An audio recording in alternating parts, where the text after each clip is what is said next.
Naluha ang kaluluwa ni Teresa sa galak pagkakita sa halos walang buhay na katawan. Lalo pangat hawak ni Victor ang kanyang mga kamay habang buong pagmamahal na nakatitig sa kanyang mukha, habang nakikiusap na gumising na siya. Halos liparin ng dalaga ang higaan at saka nagmamadaling sumanib sa sariling katawan.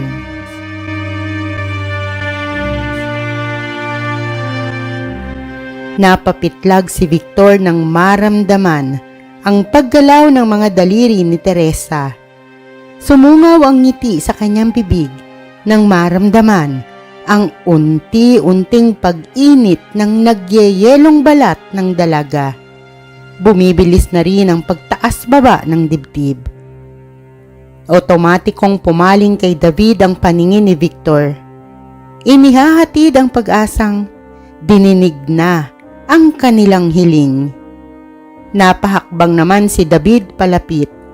Nagluha sa saya ang mga mata habang pinanonood ang unti-unting pagbabalik ng kulay sa maputlang mukha ng dalaga.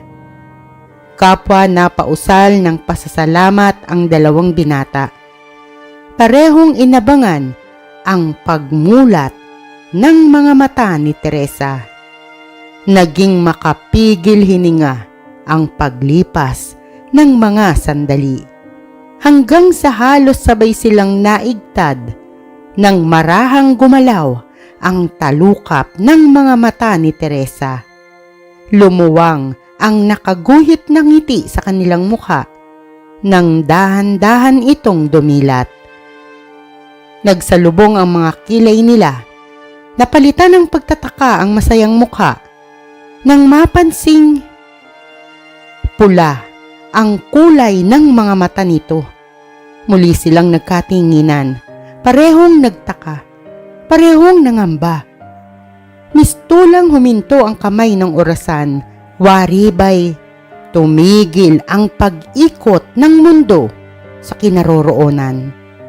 At nang pumailan lang ang matinis na tili ni Teresa, ay saka palang nagpatuloy ang takbo ng oras. Hindi nila mapaniwalaan ang nasasaksihan. Hindi maunawaan kung ano ang dahilan. Ano ang nangyayari sa dalagang pareho nilang minamahal. Si Teresa, nagpapalahaw, dumadaing, habang pabaling-baling sa higaan, habang marahas na gumagalaw. Waring nakikipagbuno sa kalabang hindi nakikita. Mariing kinakamot ang mukha, ang leeg. Mistulang kalmot na lumilika ng maninipis na guhit kung saan umaahon ang dugo. Nagtatagis ang mga bagang ni Victor habang hawak ang magkabilang braso ng dalaga, habang pinipigil ang ikamot sa mapula ng leeg at mukha. Nagpapadyak si Teresa. Waring sa ganoong paraan ay mababawasan ang kung anong nararamdaman. Sumisigaw pa rin, umiiyak sa hirap. Hawak naman ni David ang mga binti nito. Sa maraming pagkakataon ay nasisipa pa. Ngunit gaya ni Victor, hindi rin magamit ang lakas sa takot na baka magkaroon ng pinsala si Teresa. Pareho sila ng hangarin ang maingatan ito habang pinipigilang masaktan. Mapulang-mapula na ang mukha nito. Paos na rin ang tinig. Hindi ko na kaya. Tulungan niyo ko. Pagsusumamo nito at saka nawala ng malay. Si Victor, nanlulumong nagpakawala ng malalim na buntong hininga habang hinahagod ng tingin ang kahabag-habag na anyo ni Teresa. Naihilamos niya ang isang palad sa sariling mukha. Ang akala ko, matatapos na ang pag-aalala natin kapag nagising siya. Akala ko maayos na ang lagay niya. Ang buong akala ko, babalik na sa dati ang lahat. Ngunit bakit ganito, David? Ano ang nangyayaring ito sa kanya? paglalabas ni Victor ng saloobin, ang panghihina at pangamba ay inihahayag ng garalgal na tinig. Napabuntong hininga si David. Hindi alam ang sasabihin. Hindi alam ang isasagot sa mga katanungang hindi rin maihanap ng tamang kasagutan. Pareho nilang hindi alam ang gagawin, kung paano matutulungan ng dalaga, kung paano gagamutin. Pakiramdam nila'y masisiraan na sila ng ulo sa kaiisip. Dahil sa labis na pagod, panghihina at hirap, papalubog na ang araw nang muling magbalik ang malay ni Teresa. Nangangamba man sa posibleng mangyari, sinubukan niya uling idilat ang mga mata. Agad siyang napadaing nang muling sumigid ang matinding sakit. Napakainit ng pakiramdam niya. Tila ba sinisilaban. Pakiwari niya, anumang sandali, ang laman niya ay mabibitak at maglalabas ng apoy. Tubig, tubig, anas niya. Pinilit niyang ibangon ang sarili sa kinahihigaan. Paahon pa lang siya mula sa pagkakaupo ay nakaramdam na siya ng hilo. Binaliwala niya yon at tumayo. Humakbang siya, mabuhay, naninimbang. Mistulang lasing sa paekis-ekis na lakad. Isang maling hakbang ang tuluyang nagpabagsak sa kanya. Ipinilig niya ang ulo na waring sa ganoong paraan ay maitataboy ang nagdodobleng paningin. Ang galabog na nilikha ng pagbagsak ni Teresa ay naihatid agad sa pandinig ni Victor na nooy nasa silid aklatan. Sa isang iglap, narating agad ang kinaroroonan ng dalaga. Teresa! Bulalas niya pagkakita sa dalagang nagpipilit gumapang patungo sa palikuran. Mabilis niya itong dinaluhan.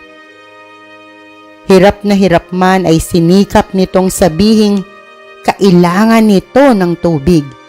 Napangiwi siya ng maramdamang napakainit ng balat nito. Nakakapaso. Muling nadagdagan ng takot niya ang matinding pangamba sa maaaring ibunga. Pangkaraniwang tao si Teresa, isang normal at hindi tulad nila. Ang tila nagbabaga nitong katawan ay di nito kakayanin. Mabilis niyang sinaway ang sarili sa negatibong nililikha ng isip. Gagawa siya ng paraan. Nagbalik na ito. Nagising na mula sa malalim na pagkakahimbing. Nalampasan nito ang nagyayelong pinanggalingan. Malalampasan uli nito ang panibagong kinakaharap. Nandoon siya, si David. Hindi nila ito pababayaan. Si Teresa, laking pasasalamat nang marinig ang boses ni Victor.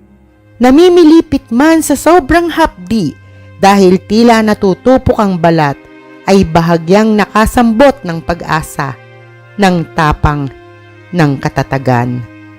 Naramdaman niya ang pag-angat ng katawan. Binuhat siya ni Victor at dinala sa loob ng palikuran. Narinig niya ang paglagaslas ng tubig. Maya-maya pa, nakalublob na siya. Silang dalawa. Nakasalo pa rin ang katawan niya sa mga bisig nito. Bahagyaman ay nakaramdam siya ng ginhawa. Yumakap siya sa binata.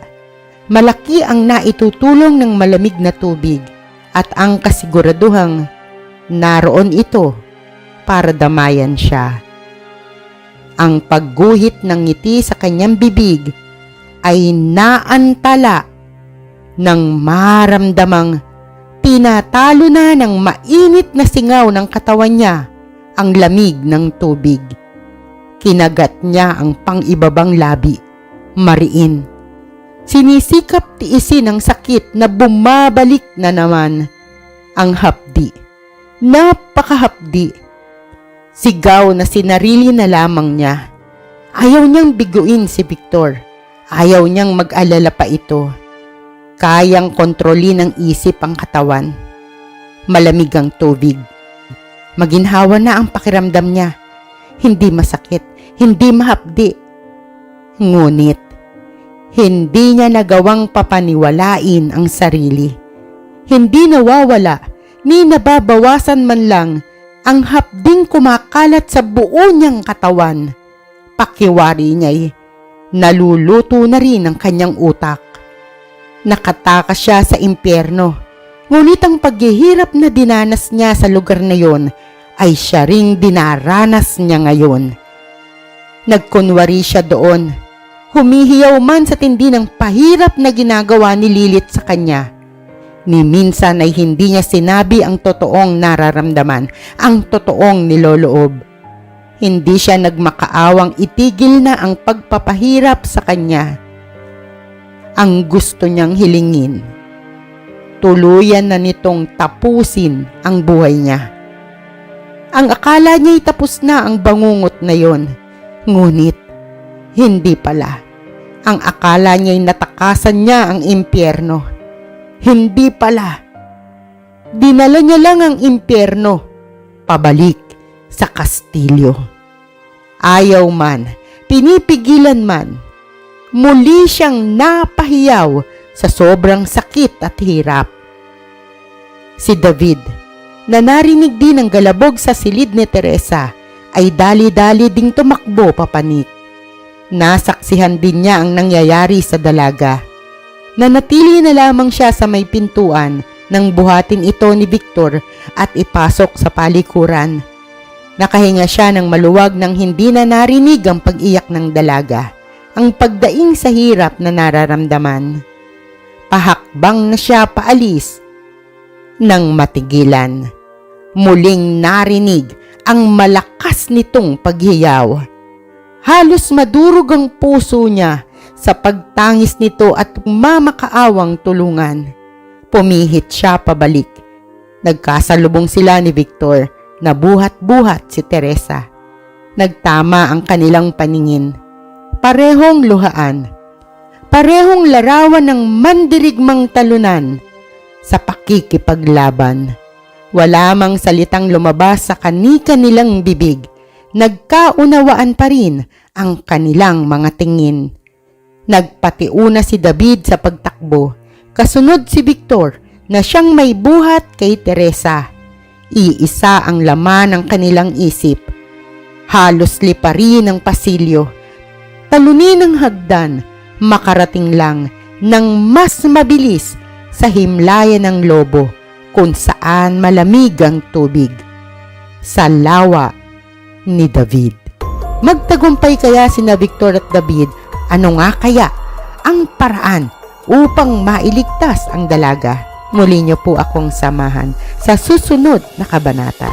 Maraming salamat po sa inyong pakikinig. Ingat po at God bless po sa ating lahat. To God be the glory. Bye!